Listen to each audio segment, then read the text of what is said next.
Morning friends, next lecture છે ધતુરા વિશેનું.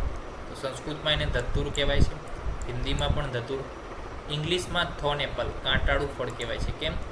જો તમે જોઈ શકો છો એ કાંટા જે છે એના ફળ ઉપર છે, એટલા માટે થોન એપલ તરીકે મેડ એપલ કહેવાય છે, કારણ કે એ જે છે જ્યારે એનું સેવન કરવામાં આવે ત્યારે આપણનો જે માઇન્ડ ઉપરનો જે કંટ્રોલ છે એ જતો રહે છે, એટલે પાગલ કરતું ફળ છે માણસને. તો મેડ એપલ તરીકે પણ કહેવાય છે, થોન એપલ પણ કહેવાય.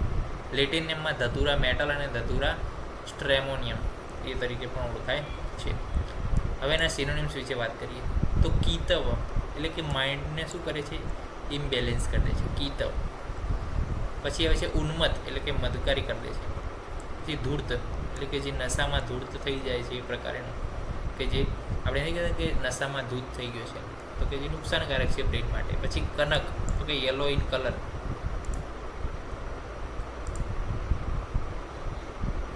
જેના ફ્લાવર્સ છે એ થોડા યલો ટાઈપના હોય છે, વ્હાઇટથી યલો પ્રકારના. પછી આવે છે કંટક ફલ, તો કે કાંટાળું ફળ હોય છે. એના વિશે આપણી માહિતી હમણાં જ મેળવી કે એના ફળ જે છે કેવા છે? કાંટાયુક્ત છે. તમે જોઈ શકો છો કાંટાયુક્ત ફળ છે. તો ઇન્ટ્રોડક્શનની વાત કરીએ, એની erect shrub with spreading branches, leave simples, water અને ડાર્ક ગ્રીન. પછી ફ્લાવર્સ વિશે વાત કરી, આ એટલું બધું ઇમ્પોર્ટન્ટ છે નહીં. ફ્લાવર્સ વિશે લઈ લો કે બેલ શેપના છે, ટ્રમ્પેટ શેપના છે, ઇન્સ્ટ્રુમેન્ટ જે શેપ આવે એના ટાઈપના છે. બતાવો એટલે આઈડિયા આવી જશે. આ જે ફ્લાવર્સ છે, પેલું ટ્રમ્પેટ આવતું હતું એના જેવું, પેલું વગાડવાનું આવે ને વાજિંત્ર, એના જેવા જે છે ફ્લાવર્સ છે, ટ્રમ્પેટ એના જેવું છે. Okay. Each flower is replaced by a hard fruit that is dry and spiny and ovoid in the shape. એટલે જે ફ્લાવર્સ આપણે જોઈએ દરેક ફ્લાવર્સ એ ફ્રૂટમાં કન્વર્ટ થશે, કે જે ડ્રાય હશે, ફ્રૂટ સ્પાઇની હશે અને ઓવોઇડ શેપમાં હશે.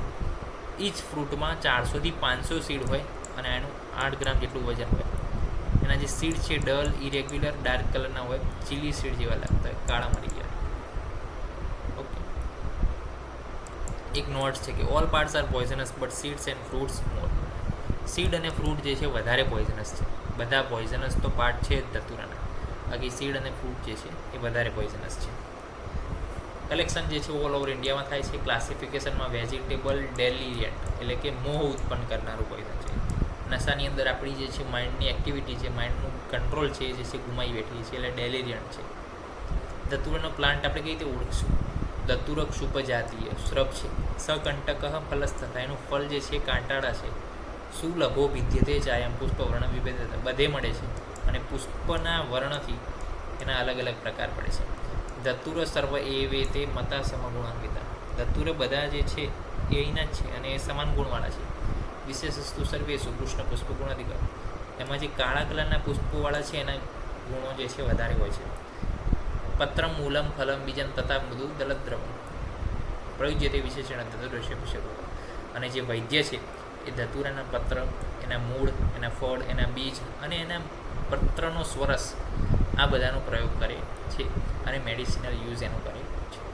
તો આ આપણે માહિતી મેળવી ધતુરાની કે ધતુરમ શુભજાતીય શકંટક ફલસ્તથા સુલભ વિદ્યુત ચાય પુષ્પનો વિવિધ. પુષ્પના આધારે એના અલગ અલગ પ્રકાર છે.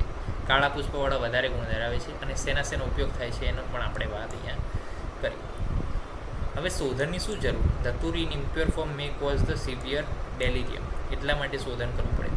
એની અંદર હાયોસાઇમિન, હાયોસિન, સ્કોપોલામાઇન, એટ્રોપિન આ બધા એક્ટિવ પ્રિન્સિપલ છે અને એ શું છે? સેડેટિવ્સ છે, એ સ્લીપ ઇન્ડ્યુસ કરે. એન્ટી સ્પાઝમોડિક છે, સ્પાઝમને મટાડે. મિડ્રિયાટિક છે એટલે કે આ કીકી જે છે પીપલ છે એને ડાયલેટ કરી દે. Leaves and seeds are the anaesthetic, hallucinogenic and anti asthmatic. It is potent narcotic and bronchodilator. ધતુરાનું શોધન કઈ રીતે કરશું? ધતુર બીજાની આદાય એટલે કે ધતુર બીજોને લઈ પોટલા રોધે થતા, એટલે કે પોટલી બનાવવાની છે. એનું સ્વેદન કરવાનું છે દોલિકા યંત્રમાં ગાયના દૂધ સાથે 1 યામ એટલે કે 3 કલાક સુધી જે છે સ્વેદન કરવાનું છે ગાયના દૂધ સાથે. સ્વેદન થઈ જાય પછી ગરમ પાણીથી ધોઈ દેવાનું છે અને ત્યારબાદ શું કરવાનું? ધતુર બીજે ત્યારબાદ જે છે એ પ્રયોગ આપણે ધતુર બીજનો કરી શકીએ છીએ. તો એ શોધનમાં કોમન મેથડ છે કે 1 યામ અને ગોદું સ્વેદન યંત્ર કોઈ બી હોય એમાં આ તો રહેશે જ. એની થેરાપેટિક પ્રોપર્ટીઝ શું? તો કે ધતુર શું છે? કટુ છે, ઉષ્ણ છે, પ્લસ શોથને દૂર કરનારો છે, કૃમિઘ્ન છે, કુષ્ઠનું શમન કરનારો છે, જ્વરનો નાશ કરનારો છે. સ્કિન ડિઝીઝમાં પણ સારું રિઝલ્ટ છે, કંડું દૂર કરે છે, પ્લસ ભ્રમ મોહ ઉત્પન્ન કરનાર છે એવું કીધું છે વૈદ્યએ. એટલે યુઝ કરતી વખતે શું આપણે ધ્યાન રાખવું પડે. થેરાપ્યુટિક ડોઝ કેટલો છે? ધતુર સીડ પાવડર 1/4 થી 1/2 રત્તી, અને ધતુર પત્ર લઈએ એનો પાવડર હોય તો 1/2 થી 1 રત્તી જે છે એનો ડોઝ લઈ શકાય. એટલે સીડ જે છે ઓછા લેવાના છે, પત્ર થોડાક વધારે લઈ શકો છો તમે. ફેટલ ડોઝ 100 થી 125 સીડ ખાઈ જાઓ એટલે મૃત્યુ થઈ જશે.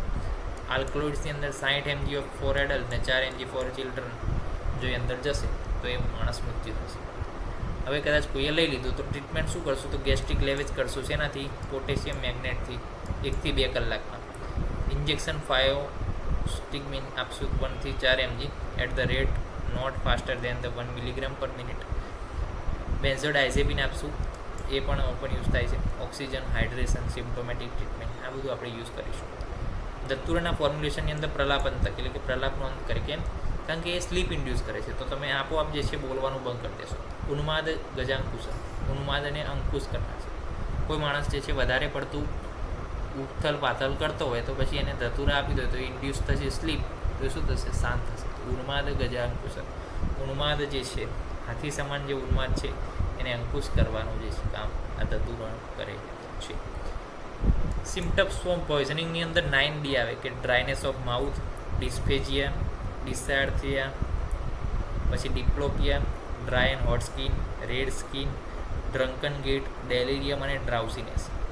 આ જે છે 9Ds કેમાં જોવા મળે? સિમ્ટમ્સમાં ધતુરાના પોઈઝનિંગ ઓફ ધ સિમ્ટમ્સ.